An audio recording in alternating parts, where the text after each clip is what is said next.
Hey there, gang. This is White Panther coming to you from Tucson, Arizona, with the introduction to Volume 4 of our video series, Inside the Panther's Lair. Yes, we're on Volume 4. This particular volume will be covering all the tracks on my fourth demo CD called Meet the Devil. I would like to start off by once again thanking you all for all of the tremendous support that I've received since I first started putting my music up online. The fans have been absolutely incredible. The feedback that I've received on the video series and the music has really just been absolutely amazing. So once again, just thank you all so very much. There's a lot more to come. I'm not quite sure exactly how much video you guys have suffered through so far, but I promise you at the end of this volume, I will have tallied it all up, minus the epilogue, of course, and let you know exactly how much of my ramblings you guys have put up with through the video series. So again, thank you. I've made a point of keeping the videos very low tech. They've all been shot with the webcam built into my laptop. We've had some issues with some feedback on the audio during the narration, during the background pieces. So you'll notice this ungainly wire dangling from the front of my shirt here. It's an attempt, still a cheap little condenser microphone. Nothing fancy. This is not studio quality by any stretch of the imagination. This stuff is just about delivering the content, delivering the background, and when the pockets get a little deeper and we actually have the time, energy, and resources to put some real production value behind the videos, believe me, I'd be more than happy to do them all again, clean up some of the flubs, or maybe leave them in. Who knows? Anyway, forgive me for glancing off to the side here periodically here because there's been a lot of music, there's been a lot of new stuff coming out. Working on finishing up the 5th double demo CD and a few more covers that I need to put out there.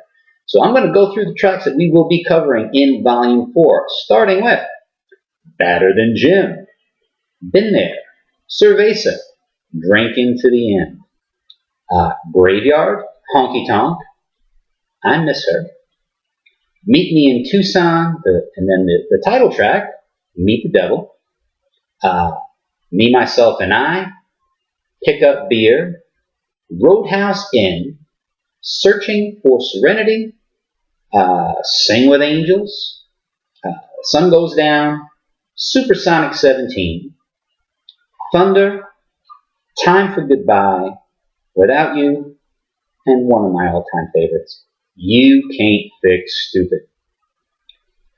Yes, that's 20 tracks, boys and girls, if you've been counting along, doing the math. When I first put out the first CD, first, that's from the Department of Redundancy Department. Good Lord, I thought I could get through just one of these videos without tripping over my tongue. Just ain't gonna happen. When I put out the first CD, I mentioned it was put out at Draco Studios, and I had a limited amount of time to get as many tracks down as I could with their engineer, Steve Tracy. Steve, if you're watching, again, much love. You should probably not pound my chest with the microphone down here. But I got as many tracks as I could get done down, and instead of putting out multiple CDs, I just lumped them all together. They all happened to fit on one. Had I had any idea of the reception that the music would have gotten, I may have been a little more careful about structuring stuff. But that's neither here or there right now. So again, we're putting out, this was our fourth double demo, because we usually get about 9 or so tracks per CD, and I've been averaging between 17 and 20. Goodness, I'll have to check and see how many ultimately wind up on the next one, but thereabouts. So you're getting 2 for the price of 1. And the prices are cheap because they're still almost all available for free download. So if you're liking the music, go up to Reverb Nation, click the download link, enjoy the music. There's one, how do I say this without getting ticked off and ticking some people off in the process? Probably can't, so it's best to just say it. I listen to any and all feedback that I get in terms of the music. I listen to any and all comments I get, whether it be on Reverb Nation, MySpace, Facebook, Twitter, YouTube, you name it. If there's a way for the fans to hear the music, see the videos, or get in touch with me, I really do listen. And you've heard me say this before. I really, genuinely, me personally, I do answer every single message I get if I can, even if it's no more than clicking like on a Facebook post. I may miss a few here or there. It may take a while for me to get back to everybody, but I really do genuinely try. There was one particular comment,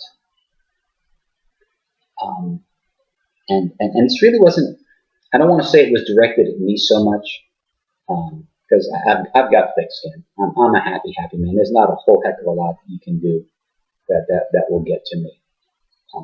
But there was a comment made, and again, at some point in time, I'm actually going to be fully prepared when I do these videos instead of just flying by the seat of my pants. I'll be blunt and say it as close to the way it was said to me as I can remember. And it was in regards to the lyrics of a lot of the songs. In so many words, I was basically told that with the audience that I appear to be targeting, that I really need to dumb it down a little bit. Well, boys and girls, there's not a whole lot that gets me upset.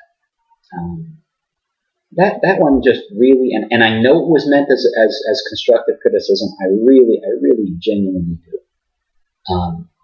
But at the same time, it just left such a bad taste in my mouth. It was such a, and again, I know it was said with the best of intentions, but it was just such a condescending comment about the fans and about folks who listen to country music in general.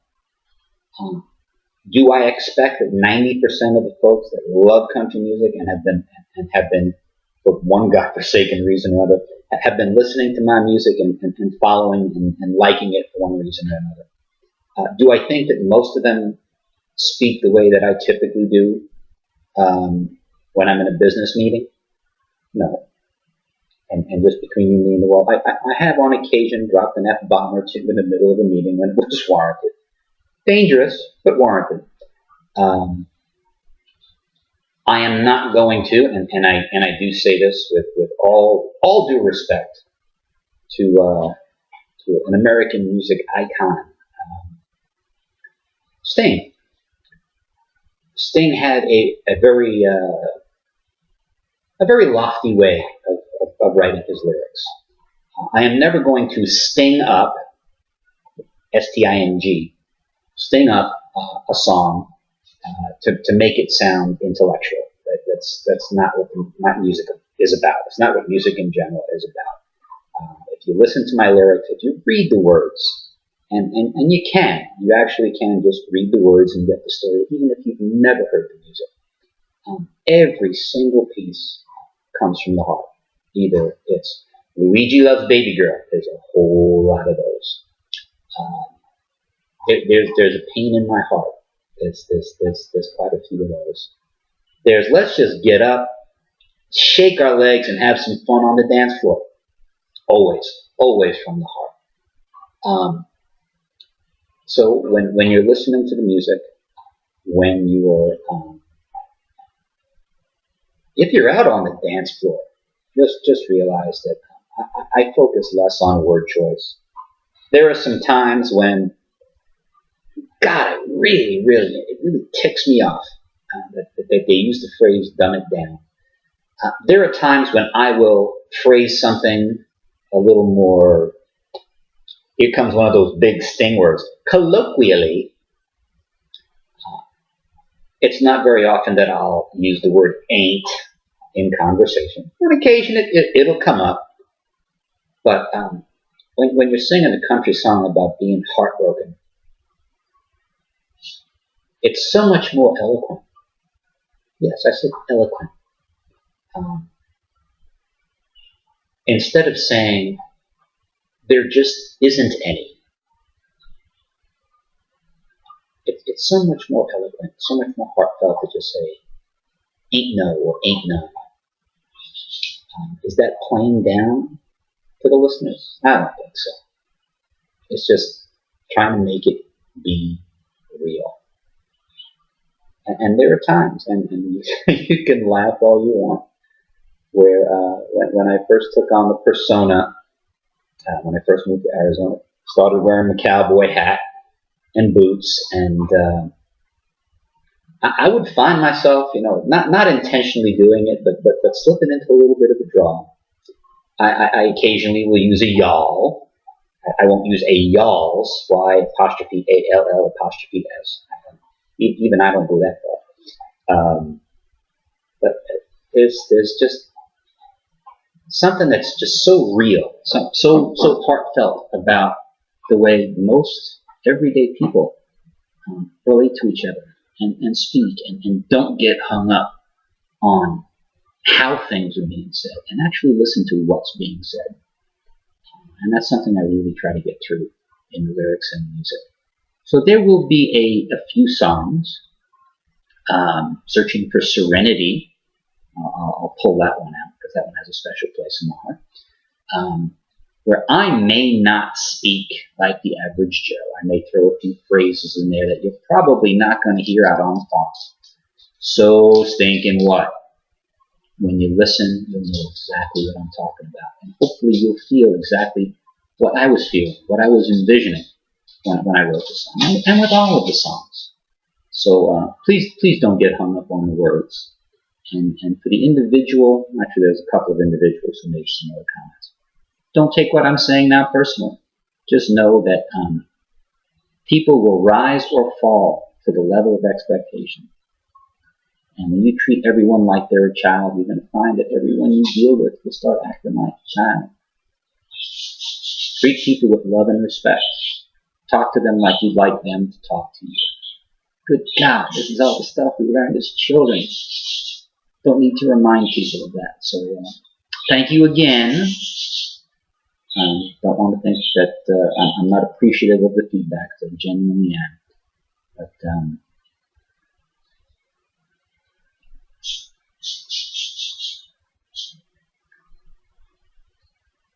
most people don't get the opportunity for higher education. Most people just don't. Most people don't have the luxury of having deep pockets. I've been extremely blessed. I've been extremely successful in business for the most part. Still have difficulty now and again rubbing two nickels together, but hanging out with your friends on the weekend, sitting on the back porch, having a beer, having a sweet tea, whatever it is, and genuinely talking, getting to know who your neighbors are. Just spending time with friends and family. I know it sounds so ridiculously simple, but as I have become more sophisticated, you knew there was no way in hell I could keep a straight face saying. I've learned that all of the things that I've aspired to, all of the things that I've been reaching for most of my life, and I've achieved a lot of what I've strived for, mean nothing, really mean nothing without good friends, without a good relationship with your family, without people that you love and genuinely love you back. It was the arrival of that one very, very special lady in my life that opened up parts of me that I didn't know existed, opened up abilities that I didn't know that I had. And it's getting better every day. So yes, a smile just snuck onto my face as I'm looking in the monitor. Yeah, that's 110% genuine.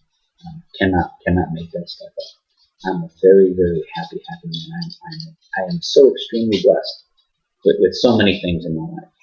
Doesn't mean there haven't been hard times. Doesn't mean there aren't hard times. Doesn't mean there aren't going to be hard times.